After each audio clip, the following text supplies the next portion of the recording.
इस वीडियो में हम निम्बस में स्टॉक ऑडिट या स्टॉक काउंट का तरीका देखेंगे। स्टॉक ऑडिट के लिए मेन मेन्यू से इन्वेंट्री मैनेजमेंट में स्टॉक काउंट के लिंक को क्लिक करेंगे। स्टॉक काउंट की स्क्रीन पर सबसे पहले से कंडक्टेड स्टॉक ऑडिट्स आ रहे होते हैं और उनके रिकॉर्ड्स हैं। नया स्टॉक काउंट डालने के लिए हम न्यू के बटन को प्रेस करेंगे और पर्सनल वर्जन में तो एक ही स्टोर होता है। एंटरप्राइज वर्जन में हम स्टोर को सिलेक्ट करेंगे।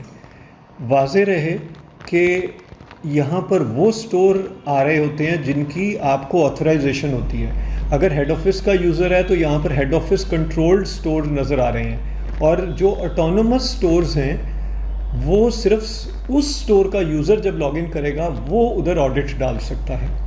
उसके बाद स्टॉक काउंट का डेट और टाइम है, हम इसको जिस टाइम पे स्टॉक ऑडिट कर रहे हैं वो यहाँ डालेंगे और स्टॉक ऑडिट नेम अपनी याददाश्त के लिए। फिर हम आइटम सेलेक्ट करेंगे। एक तो हम एक एक करके आइटम यहाँ पर लिस्ट में से भी फिल कर सकते हैं अगर हम चाहें, और दूसरा तरीका ये है कि आइटम सिलेक्शन, हम किसी भी डिपार्टमेंट और डिपार्टमेंट के अंदर फर्दर कैटेगरीज़ का ऑडिट करना चाहते हैं तो उसको लोड कर लें। सिलेक्शन के मुताबिक तमाम आइटम लोड हो जाएंगे। तीसरा तरीका ये है कि लोड फाइल, हम कोई फाइल दे दें, उसमें जो आइटम की लिस्ट होगी वो यहाँ पर लोड हो जाएगी। एक बार सारे आइटम लोड हो गए तो इसका मतलब है कि ये लोडेड आइटम, इनका हम ऑडिट करना चाहते हैं। फिर ये एक चेकबॉक्स देख रहे हैं, अलाउ न्यू आइटम। अगर ये ऑफ है तो जो ये आइटम हैं ऑडिट सिर्फ इनका हो सकेगा, इनसे बाहर कोई आइटम हम ऑडिट परफॉर्म करते हुए अगर एंटर करेंगे सिस्टम उसे रिजेक्ट कर देगा। लेकिन अगर हम इसको ऑन रखेंगे तो इन आइटम्स के अलावा कुछ और आइटम भी अगर स्कैनर से स्कैन करेंगे या एंटर करेंगे ऑडिट के दौरान तो सिस्टम उसको भी इंक्लूड कर लेगा। इसको हम सेव कर देंगे। ये हमारा पहला स्टेप है। इसमें हमने ये डिफ़ाइन किया कि किस वक्त ऑडिट कर रहे हैं, उस ऑडिट का नाम क्या है और किस आइटम का हमने ऑडिट करना है। तो सेकंड स्टेप ये, अगर हम रिकॉर्ड में जाएं, अब हमें यहाँ पर ये हमारा नया एंटर्ड ऑडिट नज़र आ रहा है और इसका स्टेटस ओपन है। ओपन का मतलब है ये ऑडिट अभी कंप्लीट नहीं हुआ। इसी ऑडिट को अगर दोबारा मैं एडिट करना चाहता हूँ तो मैं यहाँ से सेलेक्ट करके स्टॉक काउंट की स्क्रीन को क्लिक करूं तो वही ऑडिट दोबारा आ जाएगा। मैं इसका नाम चेंज कर सकता हूं और इसके अलावा इसमें से कुछ आइटम निकालना चाहूं या डालना चाहूं वो भी कर सकता हूं। ऑडिट डिफाइन करने के बाद अगला स्टेप परफॉर्म करना है। आप देख रहे हैं यहाँ ये परफॉर्म का बटन है। मैं जब इस पर क्लिक करूँगा इसका मतलब है अब मैं ऑडिट करना चाहता हूँ। वो तमाम आइटम मेरे पास आ रहे हैं और जो मैंने काउंटिंग की है वो मेरे पास यहाँ एंटर हो रही होगी। मेरे पास दो तीन तरीके हैं काउंट करने के। एक ये कि यहाँ पर मैं आइटम का कोड स्कैन करूँ और आगे उसकी क्वांटिटी डालूँ और एंटर कर दूँ। क्विक स्कैन का मतलब ये है कि यहाँ पर अब मैं सिर्फ बारकोड से स्कैन कर रहा हूँ तो आइटम का कोड डाल दूँ और एंटर करूँ तो हर स्कैन का मतलब एक क्वांटिटी हमारी इधर ऐड हो रही है।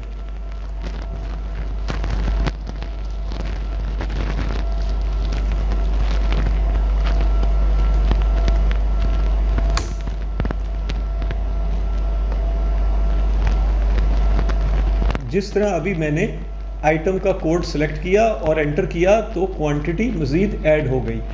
हम दूसरे तरीके को भी दोबारा देखें।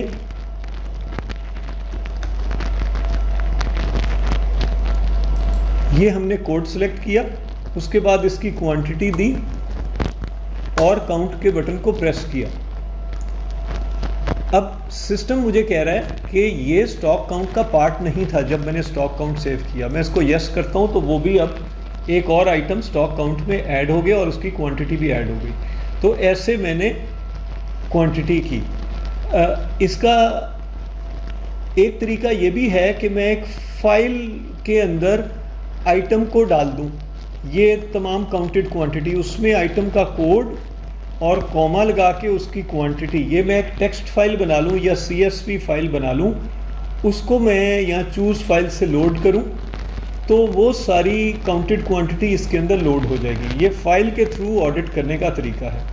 तो जब मैंने यहाँ पर अपने मतलब की एंट्रीज़ कर ली, मैं डायरेक्ट इसके अंदर भी एंट्री कर सकता हूँ ग्रिड में।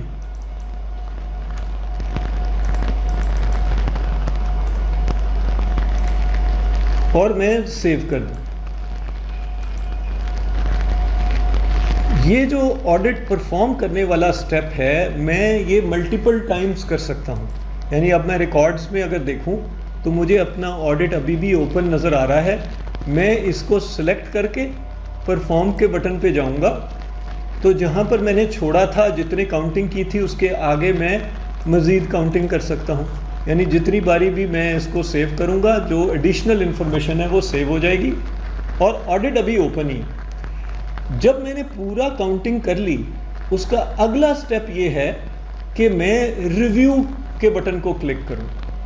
रिव्यू जो है मुझे उस ऑडिट की टोटल समरी भी दे रहा है कि टोटल आइटम्स 12 थे, इसमें से मैच कितने हुए 0, यानी जितनी क्वांटिटी होनी चाहिए थी उतनी कितने की है 0 है। अनमैच्ड 12 हैं। इसमें सिस्टम दिखा रहा है कि एक्सपेक्टेड क्वांटिटी 6 थी लेकिन हमने 2 काउंट की, 4 का लॉस हो गया। इसी तरह एक्सपेक्टेड क्वांटिटी 8 थी, हमने 6 काउंट की, 2 का लॉस हो गया।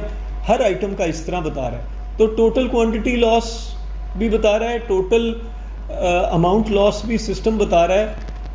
इस तरह ये मुझे कंप्लीट समरी नज़र आ गई। अगर मैं इससे मुतमिन हूँ तो अब जाकर मैं कंप्लीट के बटन को प्रेस करूँगा। ये कंप्लीट को प्रेस करने से ऑडिट क्लोज हो जाएगा और मेरी इन्वेंट्री का इफेक्ट आ जाएगा। जो काउंटेड क्वांटिटीज़ हैं, ये इन्वेंट्री अब मुझे ये नज़र आएगी। मैं किसी ऑडिट को रिवर्ट भी कर सकता हूँ, लेकिन वो आखिरी ऑडिट होना चाहिए। मैं वापस रिकॉर्ड्स में जाता हूँ। आप देखें इस वक्त 3 रिकॉर्ड्स हैं जो क्लोज़ हुए हैं। सबसे आखिरी मेरा ये अगस्त 28 1552 है।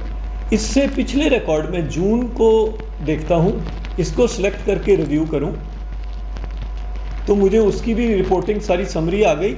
मैं अगर इसको प्रिंटेड फॉर्म में लेना चाहूँ तो मैं रिपोर्ट प्रिंट कर सकता हूँ। इसको मैं अगर रिवर्ट करूँ तो सिस्टम मुझे रिवर्ट नहीं करने देगा, क्योंकि वो कह रहा है सिर्फ आखिरी ऑडिट रिवर्ट किया जा सकता है। तो एक एक करके आप जितनी मर्ज़ी रिवर्ट कर लें तो वो ऑडिट ओपन स्टेट में आ जाएगा।